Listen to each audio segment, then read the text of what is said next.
My fiancée only married me to hurt her mom, so I left her a week before the wedding. A year later, she's back, begging me to save her from her own family. Lauren and I met during what I believed was my personal renaissance: new job, new apartment, new direction, and Lauren felt like proof the universe was finally aligning in my favor. She was sharp, bold, with a defiant streak that pulled me in fast, so I didn't notice the signs, like the way she tensed when her mom called, or how she boasted about winning arguments and treating exes like pawns in a long-standing war her mother waged from behind the scenes. She once joked about dating a barista just to spite her mom. I thought it was just sarcasm, nothing more, until we got serious. Because when she met my parents, she barely looked them in the eye, and when I went to meet hers, she rehearsed lines with me before I met hers. She dressed me in a suit she picked, reciting the right degree and job title to impress them like I was an actor auditioning for her family's approval. She said, "Make sure to emphasize that you're the assistant manager at Home Depot and are hoping to one day make manager." When I followed her script, her mom looked at me like I was a bag of garbage she forgot to take out the previous night. But all that mattered to me was her love. After only a year of dating, she started laying on some heavy hints about wedding rings and getting married. I was in love and bought her dream ring without hesitation. When I proposed, she said yes before I finished the question and blasted the photo online within minutes, tagging her mom with a caption like a battle cry. "Look at my ring, Mom. Just try to say something now." And even then, I chalked it up to family drama I didn't understand. I told myself that wedding stress was why she shut down every suggestion I made, why she cut people from my side of the guest list, and why she insisted on choosing every color, flower, bite of food, all while saying my opinion didn't matter. I was extremely confused about why she was being so selfish, something she never really seemed, until her sister pulled me aside just 1 week before the wedding and told me the truth. Lauren was marrying me only to spite her mom, that I was the anti-mom pick, and showed me a screenshot of Lauren bragging she couldn't wait to see her mother's face when she walked down the aisle with me, calling it the ultimate middle finger. My heart broke, and something inside me just snapped. I confronted Lauren on the spot, but she rolled her eyes, dismissed it all as dramatics, and claimed she loved me now, and asked if that wasn't enough. I asked if she would still want to be with me if her mom started to like me. She hesitated before admitting it would be a deal breaker for her, but that it didn't matter. But it did, so I canceled everything: the venue, the caterer, the initials she insisted go on the cake toppers, and I stayed in our apartment for a few days, tux still hanging by the door, sitting in the middle of RSVP cards and half-folded favors, drinking scotch while ripping seating charts into confetti. Then I posted a picture of me holding the tux in the mirror with the caption, "Turns out I was just a prop. Good thing I clean up well." Until then, Lauren had been ignoring me, but she finally cracked and commented, "Wow, so dramatic. Guess some people can't handle being someone else's statement piece." I didn't reply because I was already signing the lease on a new apartment. 6 months later, I posted a photo of me with someone new,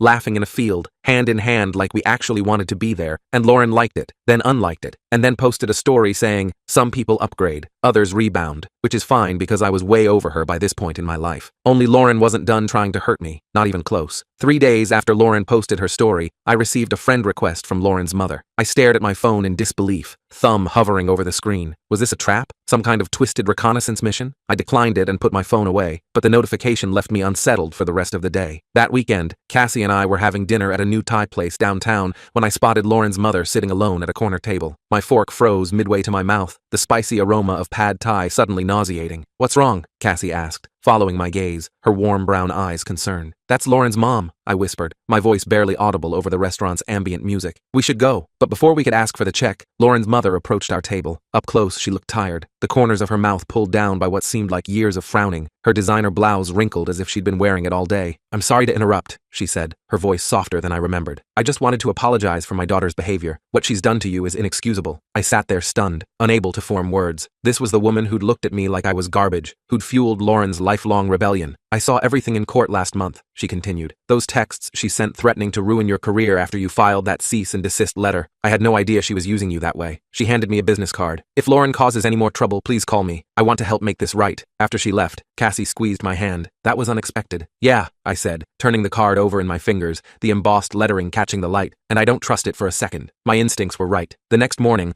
Lauren posted a photo of me and Cassie at the restaurant with the caption, "When your ex moves on so fast, you know it was happening all along. Truth will come for cheaters." She'd tagged Cassie, whose Instagram was suddenly flooded with hateful comments. I called Cassie immediately, my heart pounding. "I'm so sorry. She's trying to make it look like we were together before Lauren and I broke up." "I figured," Cassie sighed, her voice steady despite the situation. "Don't worry, I've dealt with online trolls before. I'll just make my account private for a while." But Lauren was just getting started. That afternoon, my sister Elena called in a panic. "Did you know Lauren's telling people you stole money from her?" she demanded. "She messaged Mom saying you took thousands from your joint account before the breakup." My blood ran cold. "That's a complete lie. We never had a joint account." "Well, she's showing people bank statements." Mom's freaking out. I hung up and immediately called my bank. "No unauthorized access to my accounts. No suspicious activity. I pulled up my banking app and took screenshots of all my transactions from the past year, just in case. The next day at work, my boss Terrence called me into his office. My stomach dropped when I saw the serious expression on his face, his usually friendly eyes now guarded. Someone sent an anonymous email to corporate HR about you, he said, sliding a printed page across his desk. They're claiming you've been stealing merchandise and selling it online. I scanned the email, which detailed specific dates and items I'd supposedly taken: power tools, expensive fixtures, things that would fetch a good price online. This is ridiculous. You know I would never— I know, Terrence interrupted, leaning forward, but corporate has to investigate. They're sending someone tomorrow to review security footage and inventory records. I nodded, a knot forming in my throat. What happens until then? You're on paid leave until it's cleared up. I'm sorry, but I had to follow protocol. I walked out of work in a daze, my position in jeopardy. The afternoon sun felt too bright, making me squint as I crossed the vast parking lot to my car. My keys jangled in my trembling hands as I tried to unlock the door, dropping them twice before finally getting in. I sat there for several minutes, gripping the steering wheel so hard my knuckles turned white, trying to process what was happening. The promotion I'd worked so hard for, staying late to help other departments, coming in on my days off during inventory season, taking every training course available, was now at risk because of Lauren's vendetta. In the parking lot, I called Dylan, Lauren's ex, who'd approached me weeks ago after seeing my cease and desist story on social media. Did Lauren ever try to get you fired? I asked when he picked up. Oh yeah, he chuckled darkly. She told my boss I was stealing client information to start my own tattoo business. Cost me 3 weeks of work before they figured out it was bullshit. How did you prove it wasn't true? Security cameras, man. They had footage of the whole shop. Showed I never went near the client files she claimed I took. I thanked him and hung up, feeling slightly better. My job had cameras everywhere. The investigation would clear me, but the damage to my reputation might linger. When I got home, I found an envelope taped to my door. Inside was a USB drive with a sticky note. Thought you should see this. V. Vanessa again. I plugged the drive into my laptop, half expecting a virus, but instead found a video file. It was Lauren, sitting in what looked like her bedroom, talking to someone off camera. He's such an idiot, she was saying, applying mascara in a small mirror, her movements precise and practiced. I sent fake bank statements to his family saying he stole from me, and now I'm getting his new girlfriend harassed online. Next, I'm going to make sure he loses that promotion he won't shut up about. Don't you think this is going too far? The off-camera voice belonged to Vanessa. Lauren rolled her eyes. He humiliated me. Everyone thinks I'm the psycho ex now because of that court thing with his stupid cease and desist letter. I'm just returning the favor. By destroying his life? Mom's right. You need help. Lauren slammed the mascara down. Don't you dare take her side. This is exactly why I needed someone like him in the first place. Someone Mom would hate. Someone who would prove once and for all that I don't need her approval. The video ended there. I sat back in my desk chair, the glow from my laptop screen illuminating my darkened living room. Outside, rain had started to fall, pattering against the windows in a steady rhythm that matched my racing heartbeat. The video had confirmed what I'd suspected but hadn't wanted to believe, that Lauren's campaign against me was calculated and ongoing. I felt a strange mix of emotions: anger at her continued attacks, vindication that I wasn't being paranoid, and an odd sort of pity for someone so consumed by spite. I sat back, a mix of emotions washing over me: vindication, anger, and oddly, pity. Lauren was so consumed by her need to rebel against her mother that she'd lost sight of everything else. I copied the video to my phone and emailed it to my lawyer, Patricia. Then I forwarded it to Terrence with a brief explanation. His response came minutes later. This changes things. I'll call corporate tonight. The next morning, the corporate investigator still came as scheduled. She was a no-nonsense woman named Harley, who reviewed the footage I'd sent along with the security tapes from the dates mentioned in the anonymous email. There's nothing here, she concluded after 2 hours, closing her laptop with a decisive click. You're clearly visible on camera during the times these thefts supposedly occurred, and you're nowhere near the merchandise in question. She closed her laptop. I'll report that this claim is unfounded. You should be back to work tomorrow. Relief flooded through me. Thank you. Don't thank me yet, she warned, her eyes sharp. Whoever sent this might try again. Be careful. She was right. That evening, I received a text from an unknown number. You think you're so smart getting your job back. This isn't over. I blocked the number immediately and called Patricia. Lauren's threatening me now. Can we get a restraining order? With the video Vanessa provided and this text, we have a strong case, she said. Come to my office tomorrow morning. The restraining order process was straightforward but draining. I had to detail every instance of harassment, from the initial cease and desist letter I'd sent when she wouldn't stop contacting me after the breakup, to her subsequent lawsuit claiming emotional distress, to the false theft accusations. The judge granted a temporary order, which would be served to Lauren within 24 hours. That should have been the end of it. But 2 days later, I came home to find my apartment door slightly ajar. Heart pounding, I pushed it open slowly. The place had been ransacked, drawers pulled out, furniture overturned, clothes strewn everywhere. On the wall above my bed, written in what looked like red lipstick, "You deserved better than her." The sight of my violated home hit me like a physical blow. My books, carefully arranged by genre and author, were scattered across the floor, some with pages bent and covers torn. The framed photo of my parents that usually sat on my nightstand lay face down, the glass cracked in a spiderweb pattern. In the kitchen, someone had emptied my refrigerator, milk pooling on the linoleum floor alongside broken eggs and spilled leftovers. The smell of spoiled food mixed with the metallic scent of fear in my nostrils as I backed away from the destruction. I backed out immediately and called the police. While waiting in the hallway,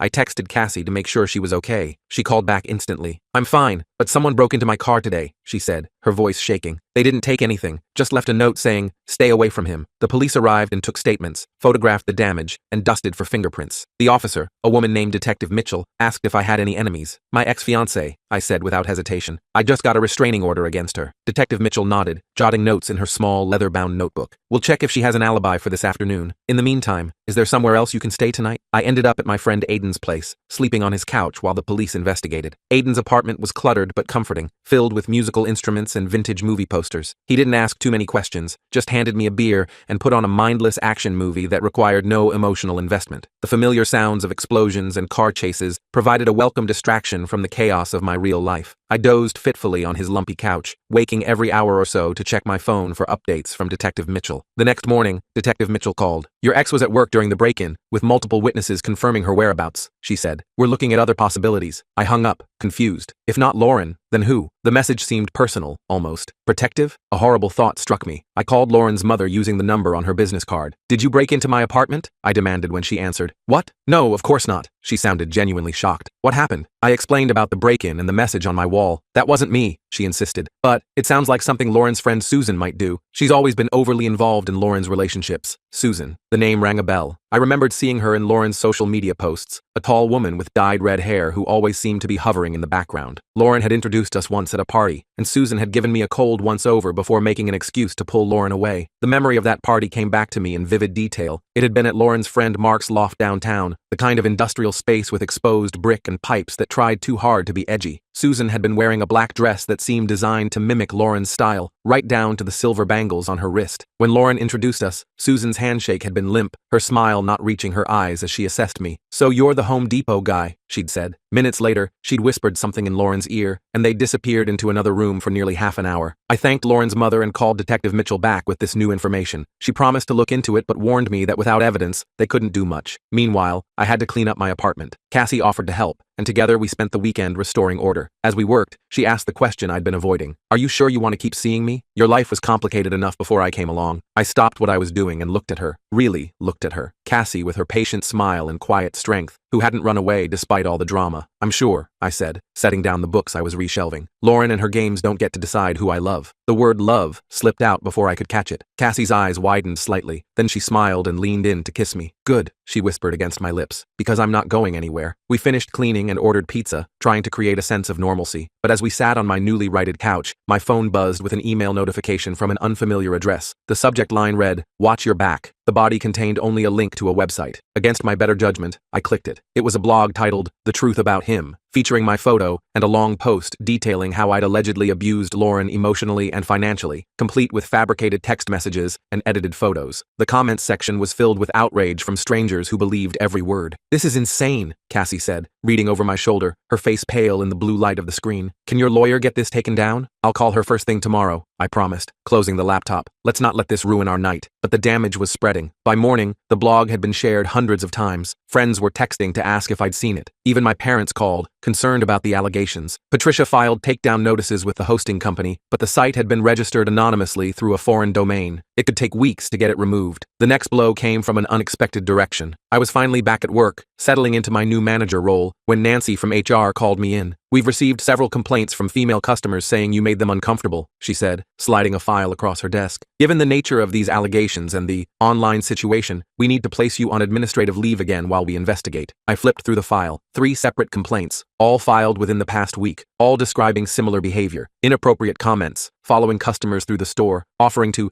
help them in the parking lot. None of it was true. "These are completely fabricated," I said, my voice rising as I felt the ground shifting beneath me again. "Someone is trying to destroy my life." Nancy's expression was sympathetic but firm. "We have to take these complaints seriously. I'm sorry." I walked out of work for the second time in 2 weeks, this time without pay. The bright orange of the store's exterior seemed to mock me as I trudged across the parking lot, shoulders hunched against the weight of these new accusations. My car, a reliable but aging Honda, felt like the only constant in my life as I slid behind behind the wheel. I sat there for several minutes, watching employees and customers come and go, wondering if any of them had seen the blog, if they were judging me based on lies. In the parking lot, I spotted a familiar red-haired figure watching from a car across the street, Susan. When she saw me looking, she smiled and drove away, the taillights of her sedan disappearing around the corner. That was it. I'd had enough of being reactive, of watching my life unravel while trying to play by the rules. It was time to fight back. I called Vanessa first. I need to know everything about Susan, Lauren's friend. Susan Kovach? Vanessa sounded surprised. She's been obsessed with Lauren since college. Why? Because she's helping Lauren destroy my life, and I need leverage. Vanessa was quiet for a moment. Susan works at the same law firm as Lauren. She's been in love with her for years, but Lauren just uses her. Susan does all her dirty work, writing nasty emails to exes, spreading rumors, you name it. Would Susan have access to Lauren's email? Could she be the one who sent the anonymous complaints about me? Definitely. Lauren gives Susan access to everything. She probably has Lauren's passwords. That gave me an idea. Does Lauren still use the same email password she used when we were together? Probably. She's terrible with technology. Uses the same password for everything. After hanging up, I paced my apartment, weighing my options. What I was considering wasn't just unethical, it might be illegal, but I was running out of choices. I sat down at my laptop and tried logging into Lauren's email using the password I remembered. To my surprise, it worked. Her inbox loaded, revealing hundreds of unread messages. I felt a twinge of guilt, but pushed it aside, searching for emails between Lauren and Susan. There they were, dozens of exchanges planning every aspect of their campaign against me. Susan suggesting the fake customer complaints, Lauren drafting the blog post, both of them discussing the lawsuit and how to manipulate the narrative, and something else, emails to a private investigator they'd hired to follow me and Cassie, to find dirt they could use. The PI had reported back that he couldn't find anything compromising, which had only fueled their determination to fabricate evidence. I downloaded everything, then logged out, my hands shaking. This was the proof I needed, but using it meant admitting I'd hacked into Lauren's email. I called Patricia again. I have evidence that Lauren and her friend Susan are behind everything, I said, but I got it by accessing Lauren's email without permission. Patricia sighed. That complicates things. The evidence might be inadmissible in court, and you could face charges yourself. What if someone else had access to her email legally, like her sister? That would be different, but be careful here. You're walking a fine line. I thanked her and called Vanessa again, explaining what I'd found without mentioning how I'd found it. I'm not surprised, she said, but I can't help you use this information. Mom and I are finally making progress with Lauren. If she finds out I'm helping you again, that's over. I understood her position, but felt my hope fading. Without a legal way to use the emails, I was back to square one. That night, I couldn't sleep. I kept thinking about all the people Lauren and Susan had hurt. Not just me, but Dylan, and who knew how many others. There had to be a way to stop them. I tossed and turned in my bed, the sheets tangling around my legs as my mind raced through possible solutions. The digital clock on my nightstand cast an eerie blue glow across the room, the numbers changing from 217 to 218 to 219 as I stared at the ceiling. Outside, a car alarm briefly wailed before falling silent, and somewhere in the building, water rushed through pipes with a distant gurgling sound. My thoughts kept circling back to those emails, the calculated cruelty, the casual way Lauren and Susan discussed ruining my life as if it were a game. The evidence was right there, but using it could land me in legal trouble. There had to be another way. The next morning, I received a text from Lauren's mother. We need to talk. Meet me at Riverside Park, 2 p.m. I was wary but curious. When I arrived, she was sitting on a bench overlooking the water, looking older than I remembered. Thank you for coming, she said as I sat down. I know you have no reason to trust me, but I want to help. Why now? I asked. You've watched Lauren do this to people for years. She flinched. Yes, and that's on me. I was too critical, too controlling. I pushed her to rebel, and then I punished her for it. It became a cycle neither of us could break. She took a deep breath. But seeing what she's doing to you, hearing about this Susan person who's enabling her worst impulses, I can't stand by anymore. What are you suggesting? I've hired a therapist who specializes in family reconciliation. Lauren has agreed to meet with us tomorrow. She handed me a business card for Dr. Helen Reyes, family therapist. I'd like you to come too. I stared at the card, the embossed lettering catching the sunlight. You want me to sit down with Lauren after everything she's done? I want you to have a chance to be heard in a safe environment, and I want Lauren to face the consequences of her actions with someone who can help her understand the damage she's causing. I was skeptical, but intrigued. What about Susan? Lauren doesn't know this, but I've spoken to the partners at their law firm about Susan's behavior. They're launching an ethics investigation. Susan won't be able to help Lauren anymore. I turned the therapist's card over in my fingers, considering. This could be another trap, but something in her eyes seemed genuine. And at this point, what did I have to lose? I'll think about it, I said finally. That evening, I discussed it with Cassie and Patricia. Both were cautious, but saw potential benefits. If nothing else, it creates a record of Lauren's behavior with a professional witness, Patricia pointed out. That could help if we need to extend the restraining order. Cassie squeezed my hand. Just be careful. I don't trust either of them. The next day, I arrived at Dr. Reyes's office 15 minutes early, my stomach in knots. The waiting room was painted a calming sage green, with comfortable chairs arranged around a small table stacked with magazines. A white noise machine hummed softly in the corner, masking any sounds from the therapy room beyond. I sat rigidly in one of the chairs, unable to focus on the outdated issue of National Geographic I'd picked up. Every time the door opened, I tensed, expecting to see Lauren's accusatory glare. The waiting room was empty except for Lauren's mother, who nodded at me nervously. At exactly 3 p.m., Lauren walked in. She froze when she saw me, her eyes darting to her mother. "What is he doing here?" she demanded. Before her mother could answer, Dr. Reyes emerged from her office, a composed woman in her 50s with kind eyes and a no-nonsense demeanor. "I invited him," she said calmly. "This session is about addressing the harm that's been done